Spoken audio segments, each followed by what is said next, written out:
and everything in between. He's the star, Richard Bazzi from Schultz Ford at schultzford.com. I am Bubba from 100.7 Star, and our guest today is a star. He is the author of The Goodness Game, which, by the way, I keep in my backpack all the time. Bryan Driscoll, welcome to Car Stars and everything in between. What's up, guys? Thanks for having me. This is awesome. I love The Goodness Game. Bryan, thanks, man. Thank you. Thank you so much for taking the time today. I'm holding it, as you can see, and I'm holding the book. You sent us a nice note.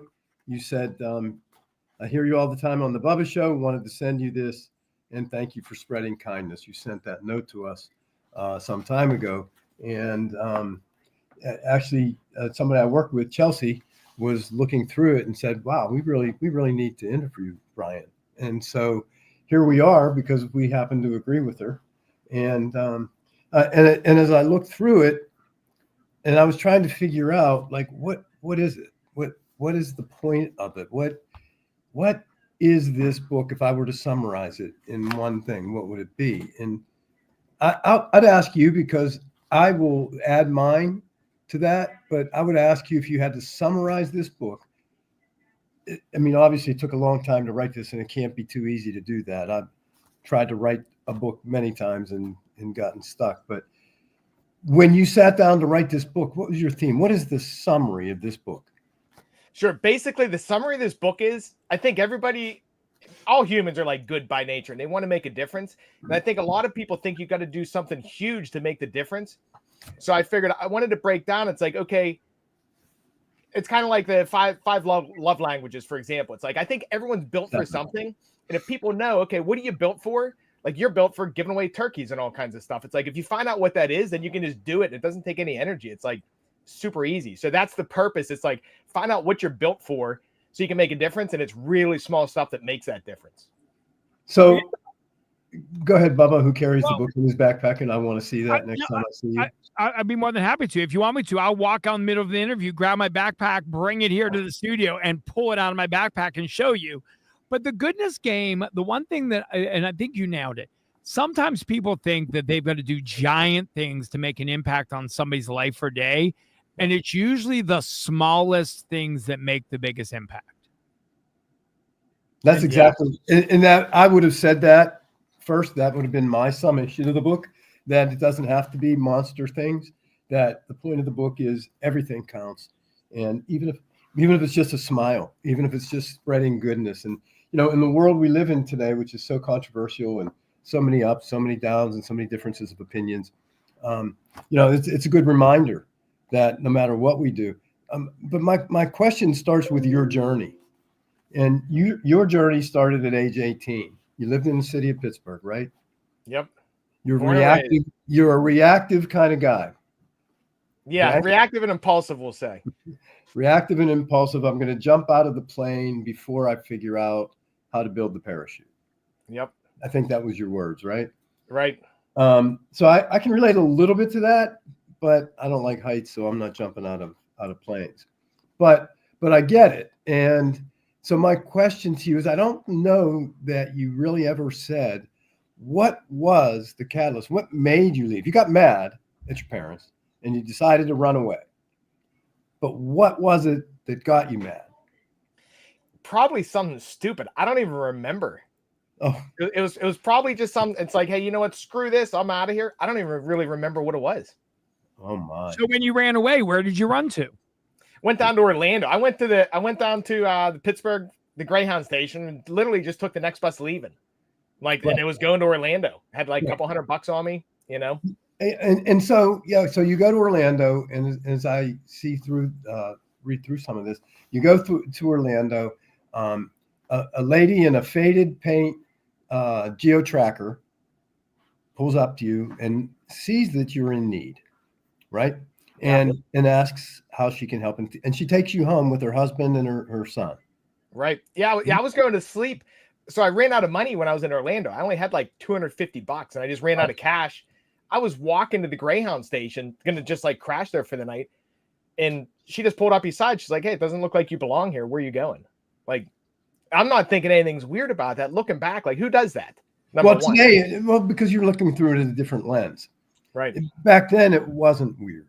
Today, that might be weird. But again, it's a different lens. What year was this? That was 98. 1998.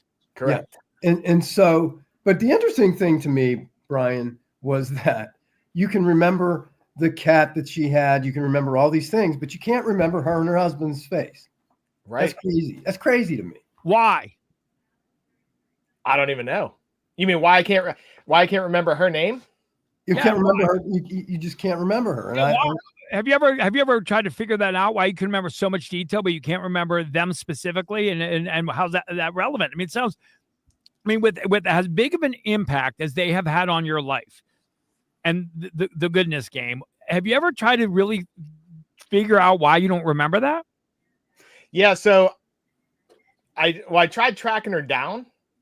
I've done that. I remember, I'm pretty sure his son's name's John, but no, you talking like hypnotherapy and stuff, like trying to figure out that way? I mean, I'm just wondering. I mean, because they had such a big impact on your life. I mean, the fact that you wrote a book, I think there might be something more to this that may be book number 2. Yeah. You know what? It's interesting too. So I tried tracking her down. My mom used to have her information too, in like one of those old phone book things that you used to write stuff down. She doesn't have it. I'm like, I don't know. It's just one of those things that happen. And no, I never did like hypnotherapy or stuff like that though. But it's weird. I do remember, like, I remember they had a picket fence. They had a horse. Like, they had a horse in like a ranch style house. I remember her car.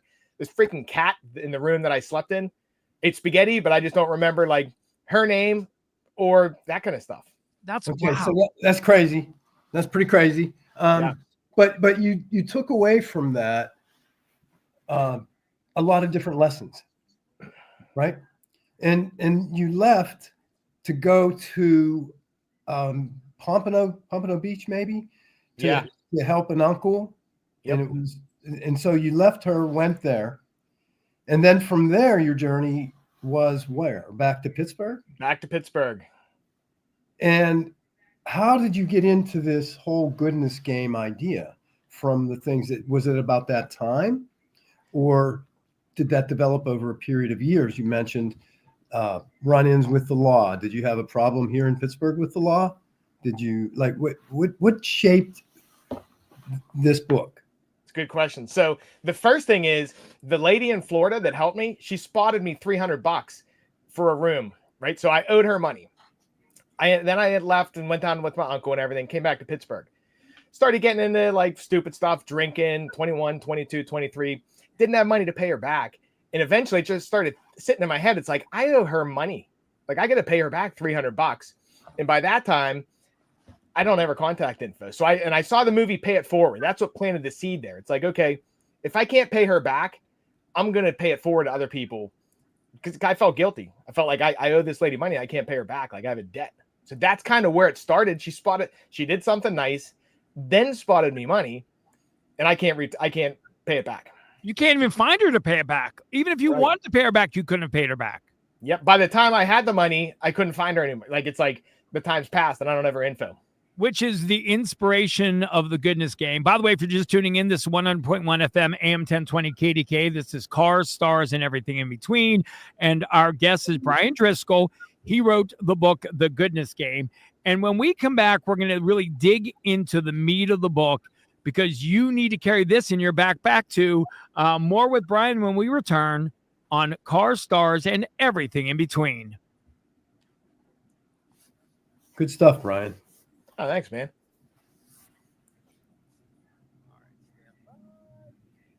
Do you selling a lot of cars? Yeah, springtime usually is pretty good for us. Yeah. You selling a lot of books? I'm more giving them away. That's you know great. what? I found my audience is elementary schools. I've been talking to like third graders and first graders. That's cool. Yeah. Yeah, let's definitely talk about that. Yeah, that's really cool.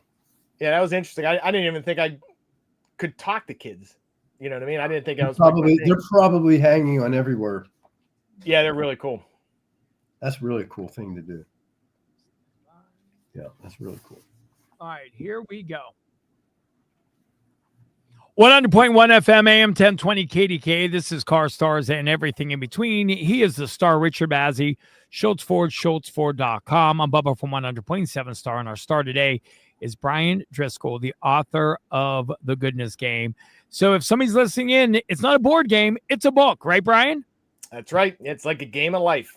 And explain to somebody that's like listening right now on the radio and they're hearing Richard's questions. Explain to somebody, if they go and buy this book, exactly what they're going to get when they buy it.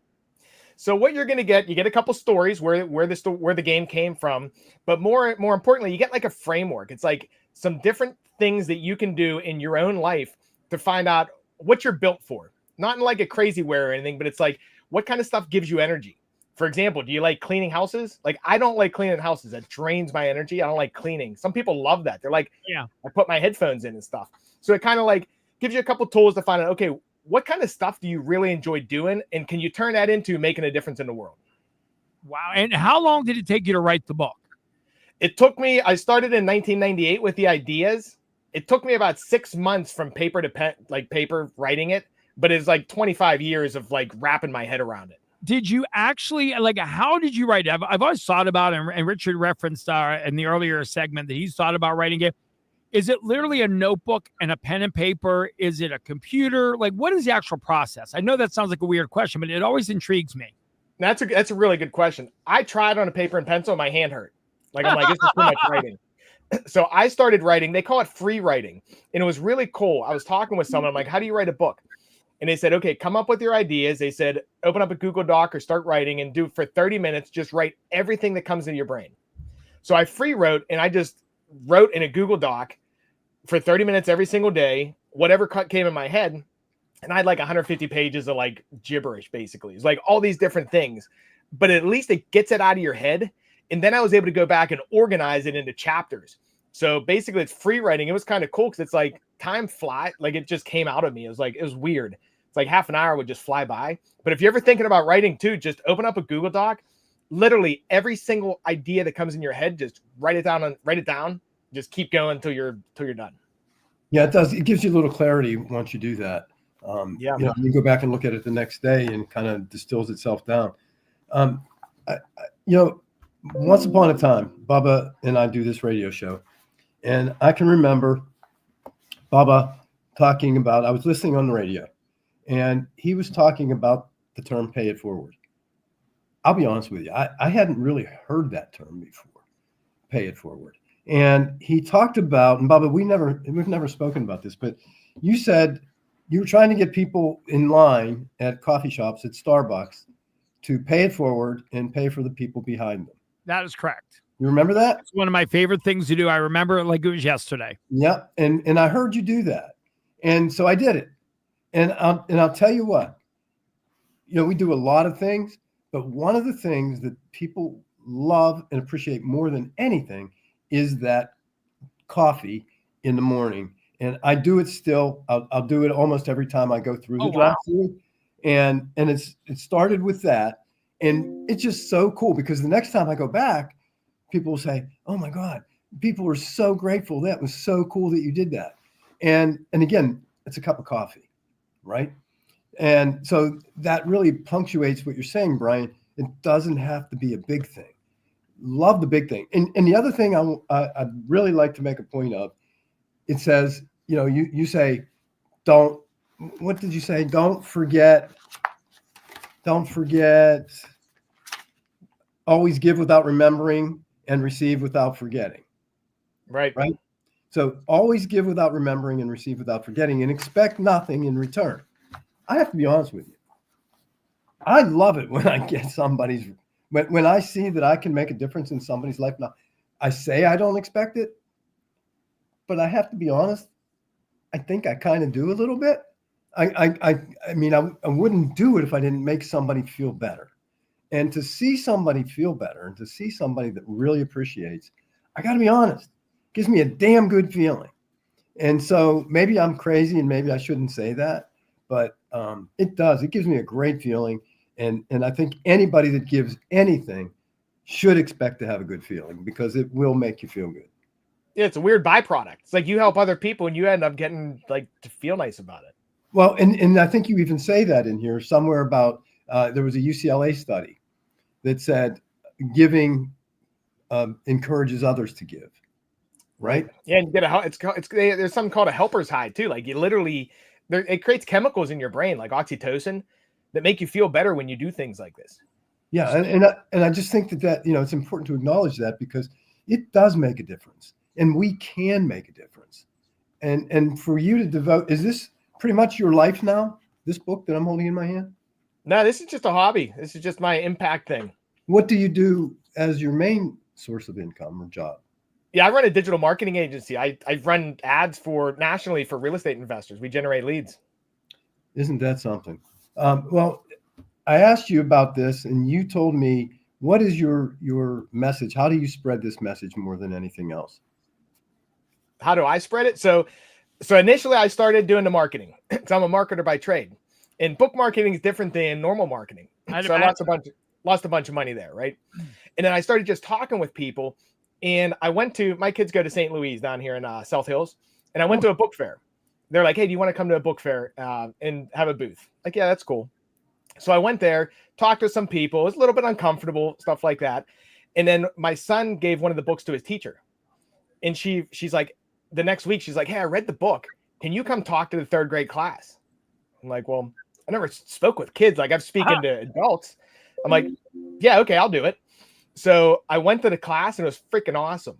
Like there's 3rd grade kids so engaged, asking questions. And then my wife works at Bethel Park and she had me go talk to the 1st grade kids.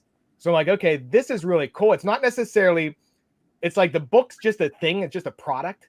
I look at it as more like, how can we get the message out so people can do good stuff, like be nice to each other. You know what I mean? Mm-hmm. So, and it's putting me down that road now. I originally thought, hey, I need to sell a book to get it out to people. And it's given me, it's just like opening doors and ways to mainly make the impact. I think that is brilliant. I think it's effective. I think it's every wonderful thing. I would love to be able to speak to young minds that where you really can make a difference, because that's where it does make a difference. If you have a 3rd grade, what would that be, age 9 or 10? And you come in and you can make a difference and alter and influence the way they think about the world through goodness, through the eyes of goodness. Man, that's worth more than anything if you can do that. Not going in at a later period of life where all the opinions and have been jaded and have different opinions. You are in a ground floor opportunity, and I'm really proud that you do that, and I'm proud that I'm on here with you doing this interview. Yeah, it's so cool too, because I didn't even know. It's like if you would have asked me a year ago, what am I going to be doing? I'm like, I would have thought, hey, I'm going to market a book and I'm going to get speaking engagements and push it that way. And it's like I'm not even really focused on the book. It's more just like talking to kids, talking to parents, teachers, that kind of stuff. The book gives you a framework. It's wonderful. Yep. And I'm really, it's so cool that you're doing that. I have my family's kids go to St. Louis also. Oh, that's cool. Awesome.